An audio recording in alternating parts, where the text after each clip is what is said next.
Hello.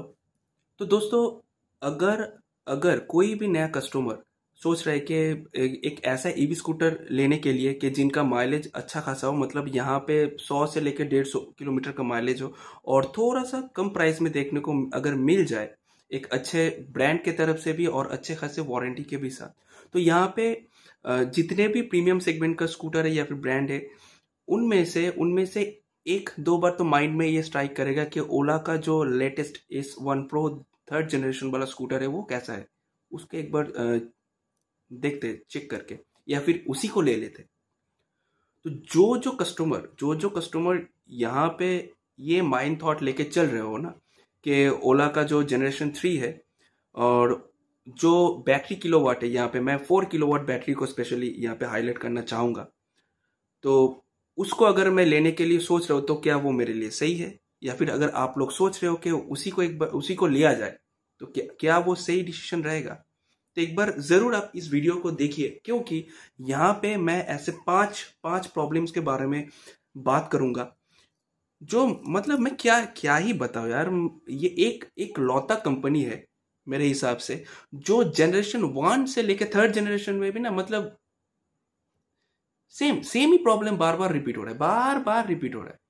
अगर आप लोग सुनोगे ना तो यही आप लोग भी सोचोगे, यार ये तो स्टार्टिंग से लेके क्या क्या कर रहा है कंपनी। और ऐसा इसलिए हो रहा है कि कंपनी ना बस डिजाइन के ऊपर थोड़ा बहुत इधर उधर कर रहा है, मेजर कुछ चेंजेस नहीं कर रहा है डिजाइन के ऊपर, इसलिए बार बार सेम प्रॉब्लम कस्टमर को फेस करना पड़ रहा है। तो अभी यहाँ पे फर्स्ट फर्स्ट जो मैं इशू बोलूंगा वो है बिल्ड क्वालिटी। तो जनरेशन 1 में जो बिल्ड क्वालिटी का था, मतलब जो कस्टमर का कंप्लेन था कि कुछ कुछ जगह पे पैनल पैनल गैप दिख रहा था, और जो फ्लोर बोर्ड के वहां पे जो प्लास्टिक का जो क्वालिटी था वो उतना खास नहीं है। अभी हम सबको पता है कि ओला का जो बिल्ड क्वालिटी है उतना खास नहीं है, लेकिन उसका डिजाइन इस तरीके से है, अगर कोई भी उसको देखेगा तो ऐसा लगेगा, अरे क्या बात, इसका जो बॉडी पार्ट है ना बहुत मजबूत लगता है। बिल्कुल भी ऐसा नहीं है, बिल्कुल भी नहीं है। ठीक है। तो जनरेशन 1 से अभी भी थर्ड जनरेशन में भी कुछ कुछ कस्टमर का ये कंप्लेन है कि अभी भी पैनल गैप दिख रहा है।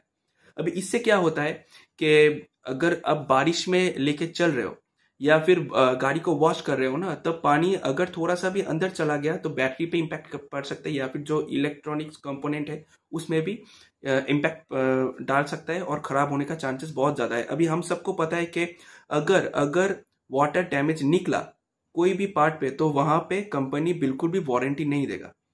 अगर आप लोग वारंटी नहीं देते हो तो पैनल गैप क्यों रखते हो, अच्छे से फिट करो यार। पैसा तो उतना ज्यादा आप लोग चार्ज कर रहे हो अपने आप को प्रीमियम बोल के। तो ये था फर्स्ट। सेकंड जो है सॉफ्टवेयर से रिलेटेड, अभी ओला का जो स्कूटर है ये जनरेशन 1 से लेकर जनरेशन 3 तक ये पूरा सॉफ्टवेयर बेस है। अभी मैं खुद अगर अपने बारे में बोलूं, मुझे उतना ज्यादा टेक्नोलॉजी वाला स्कूटर पसंद ही नहीं है। अभी क्यों नहीं है, अगर सॉफ्टवेयर पे थोड़ा सा भी एरर आ गया ना, या फिर बग्स आ गया, तो वो ठीक से ऑपरेट नहीं होगा, बिल्कुल भी ऑपरेट नहीं होगा। इसकी वजह से क्या क्या हो रहा है, 90% कस्टमर को ये प्रॉब्लम फेस करने को आ रहा है कि स्क्रीन के ऊपर जो माइलेज शो हो रहा है, मतलब मान के चलिए कि अगर आपका बैटरी है 70%, वहां पे जो जितना किलोमीटर दिखा रहा है कि आप इतना किलोमीटर अभी भी कवर कर सकते हो, लेकिन रियलिटी में उतना किलोमीटर नहीं जा रहा है, उससे पहले गाड़ी पूरा शट डाउन हो रहा है। या फिर सर्टेन जो बैटरी ड्रॉप है वो आपको दिखने को मिल रहा है, क्योंकि जो सॉफ्टवेयर का जो बग्स है अभी भी उस गाड़ी पे है। या फिर जो जो मूव वॉइस कंटिन्यूअसली ओला लॉन्च कर रहा है ना, इतना इतना क्विक ये लॉन्च कर रहा है कि ठीक से वो जो ऑप्टिमाइज होना जरूरी है सॉफ्टवेयर के अंदर, वो नहीं हो पा रहा है। कुछ कुछ जगह पे कुछ ना कुछ खामियां रह रहा है, जिनके वजह से ये भी हो रहा है कि बीच रास्ते पे स्कूटर बंद हो रहा है। अभी सोच रहे हो, एक 1.5 लाख का स्कूटर अगर बीच रास्ते पे बंद हो जाए, तो फिर उससे अच्छा तो आप 40-50 हजार का स्कूटर ले लो। ठीक है। अभी 1.5 लाख अगर मैं इन्वेस्ट कर रहा हूं ना, तो ये सब जो प्रॉब्लम है ये मेरे हिसाब से बिल्कुल भी नहीं होना चाहिए। सॉफ्टवेयर ठीक है, लेकिन वहीं पे एक और चीज मैं बोलना चाहूंगा कि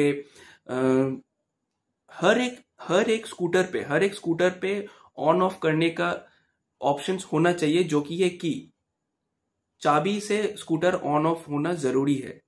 जो मैं ओला को बोलूंगा कि सिर्फ स्टार्टिंग रेंज में नहीं, हर एक सेगमेंट पे ये चीज होना जरूरी है। अगर सॉफ्टवेयर पे कुछ थोड़ा सा भी प्रॉब्लम आ गया ना, आप स्कूटर को बिल्कुल भी ऑन नहीं कर पाओगे। क्या फायदा फिर, क्या फायदा। लेकिन अगर चाबी हुआ तो वहीं पे एक ऑप्शन होता है कि अगर सॉफ्टवेयर पे कुछ प्रॉब्लम आ गया, अगर आप स्कूटर को ऑन नहीं कर पा रहे तो आप इसको चाबी के थ्रू भी ऑन कर पाओगे। तो ये थोड़ा सा ध्यान में रखना जरूरी है कंपनी को। अभी थर्ड, बैटरी परफॉर्मेंस। एक लौता कंपनी है जिसपे जो फायर इंसिडेंट है ना, जो फायर इंसिडेंट है जनरेशन 1 में तो भर भर के दिखने को मिला था, अभी जनरेशन 2 में भी ये देखने को मिल रहा है। जनरेशन टू के स्कूटर में भी देखने को मिल रहा है। कैसे, क्या क्या टेस्ट कर रहा है, कैसे ये चल रहा है। अभी ये तो मेरे हिसाब से अगर एक कंपनी लॉन्ग टर्म के लिए सोच रहा है ना, तो मेरे हिसाब से इस बारे में थोड़ा सा ध्यान देना जरूरी है कि मेरा जो फर्स्ट जनरेशन स्कूटर था उस पे जो फायर इंसिडेंट रिलेटेड जो घटनाएं घटी, चाहे वो जिस भी कारण से हो, सेकेंड जनरेशन स्कूटर पे बिल्कुल भी ऐसा होना नहीं चाहिए। तो ये थोड़ा सा कंपनी अगर ध्यान देता है तो मेरे हिसाब से अच्छा रहेगा। और यहाँ पे एक चीज मैं ओला को बोलूंगा कि इतना इतना भी क्यों कंजूसी कर रहे हो यार।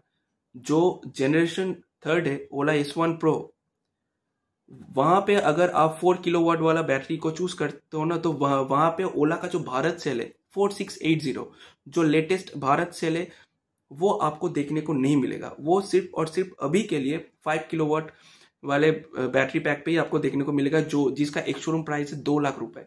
2 लाख रुपए जहां पे कंपनी क्लेम कर रहा है कि आप एक चार्ज पे 320 किलोमीटर तक आप ट्रेवल कर पाओगे। ऐसा क्यों। अगर अगर आप फिक्स कर रहे हो ना कि भारत सेल आप जनरेशन 3 के स्कूटर में ही सिर्फ दोगे, तो वहां पे मेक श्योर कीजिए कि अगर कोई बंदा 4 किलोवाट वाला स्कूटर ले रहा है तो उसको भी सेम टेक्नोलॉजी का एडवांस सेल मिलना जरूरी है मेरे हिसाब से। बाकी आप लोगों को क्या लगता है, आप जरूर मुझे अपना राय शेयर कीजिएगा। उसके बाद नेक्स्ट आते हैं रेंज। अभी ये जो प्रोडक्ट है ना 4 किलोवाट वाला, यहाँ पे कंपनी बोल रहा है कि ये लगभग 242 किलोमीटर 242 किलोमीटर तक ये रन कर पाएगा। लेकिन वहीं पे रियलिटी पे कुछ कस्टमर का ये कंप्लेन है कि ये मैक्स टू मैक्स 170 या फिर मैक्स टू मैक्स 174 किलोमीटर तक ही ये रन कर पा रहा है। उसके बाद बैटरी पूरा ड्रेन आउट हो रहा है। तो यहाँ पे अगर कोई भी कस्टमर या 1.5 लाख आप लोग चार्ज कर रहे हो, तो वहां पे अगर ये भारत सेल आप दे देते हो, तो मेरे हिसाब से, क्योंकि ये एक एडवांस सेल है, साइज में भी बड़ा है, तो वहां पे जो एनर्जी स्टोर करने का जो क्षमता है बहुत ज्यादा है। तो अगर आप लोग प्लीज इस पे बैटरी को अपग्रेड करके वहां पे भारत सेल इंस्टॉल कर देते हो, तो मे भी वहां पे जो रेंज ड्रॉप का इशू आ रहा है कस्टमर को, ये ना हो। ये फेस करना नहीं पड़ेगा कस्टमर को। तो उससे क्या होगा, कस्टमर का जो ट्रस्ट है, फेथ है, वो बना रहेगा। तो ये थोड़ा सा ओला को अपग्रेड करना चाहिए मेरे हिसाब से।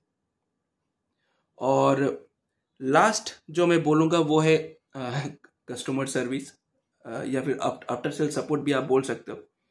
जो कोई भी कंपनी अगर लॉन्ग रन के लिए सोच रहा है, तो फर्स्ट ज्यादा से ज्यादा स्टोर ओपन करने की जगह पे आप कोशिश कीजिए ज्यादा से ज्यादा सर्विस सेंटर ओपन करने के लिए। और सिर्फ सर्विस सेंटर ओपन करने से नहीं होगा, जितना प्रोडक्शन आप एक स्कूटर को मार्केट पे लाने पे जोर दे रहे हो ना, उससे ज्यादा आप फोकस कीजिए स्पेयर पार्ट्स के ऊपर, ताकि वो हर एक जगह पे अवेलेबल रहे। या फिर कंपनी इस तरीके से सोच सकता है कि सिर्फ और सिर्फ जो ऑथोराइज सर्विस सेंटर है वहीं पे क्यों, हर एक गैरेज पे, हर एक छोटा बड़ा गैरेज पे भी ये स्पेयर पार्ट्स होना जरूरी है। तो कस्टमर को कंपनी के ऊपर वो ट्रस्ट आएगा ना कि चलो, अगर ये स्कूटर खराब हो भी जाता है तो मुझे पता है कि टाटा मारुति सुजुकी की तरह मुझे इसका स्पेयर पार्ट्स इजीली हर एक जगह पे अवेलेबल देखने को मिल जाएगा, और अफोर्डेबल प्राइस पे होना चाहिए। आफ्टर सेल सपोर्ट डे 1 से, मतलब जनरेशन और डे 1 से, या फिर बोल सकते हो कि जनरेशन 1 से लेके आज तक आज तक जनरेशन 3 थर्ड जनरेशन तक ना अभी भी बहुत सारे कस्टमर को प्रॉब्लम फेस करना पड़ रहा है यार। थोड़ा सा ही सॉल्व हुआ है। लेकिन अगर आप लोग खुद को एक प्रीमियम ब्रांड बोल रहे हो ना, तो प्लीज इन सब के ऊपर थोड़ा सा ध्यान दीजिए। मतलब ऐसा लग रहा है कि बहुत ज्यादा जल्दबाजी कर रहा है कंपनी, और इस चीज के ऊपर ज्यादा फोकस कर रहा है कि कितना अच्छे से प्रोडक्ट में ला पाओ, कितना कम प्राइस में ला पाओ, ताकि कस्टमर ज्यादा से ज्यादा खरीदे। अरे एक कस्टमर अगर एक बार खरीद रहा है तो उसी कस्टमर को पूछिए, वो 90% यही रहेगा उस कस्टमर का फीडबैक के अरे यार मेरा पैसा तो डूब गया, आप प्लीज अपना पैसा बचा लो या फिर दूसरे किसी ब्रांड पे चले जाओ। तो ये सारे जो चीज है ना, ये अभी भी प्रॉब्लम है ओला के जनरेशन 3 पे। तो ये तो अगर कोई भी सोच रहे हो ना कि जनरेशन 3 का स्कूटर या फिर 4 किलोवाट वाला स्कूटर स्पेशली अगर आप चाह रहे हो कि खरीदने के लिए, अभी मत लीजिए। 242 का रेंज दिखा के अगर वो रियलिटी पे 170 किलोमीटर ही चल रहा है ना, तो मार्केट में और भी सारा ब्रांड है। आप आई क्यूब का टॉप मॉडल ले लीजिए, आराम से चलेगा, बैटरी भी अच्छा है, ए ग्रेड का सेल है। आप बजाज चेतक का लेटेस्ट जो 35 सीरीज का है, 35 सीरीज का है, आप वो ले लीजिए। हीरो वीडा का जो न्यू लॉन्च स्कूटर है, ये सब ए ग्रेड सेल के ऊपर बना हुआ है, आप इसको ले लीजिए। आप लोग बोलिए, आप लोग कौन सा स्कूटर अभी लेना चाहोगे? अगर आपका डेली राइड 100 से लेकर 150 किलोमीटर तक का है, क्या आप ओला लेना चाहोगे या फिर दूसरे किसी ब्रांड? जरूर आप लोग अपना ओपिनियन शेयर कीजिए। Thank you.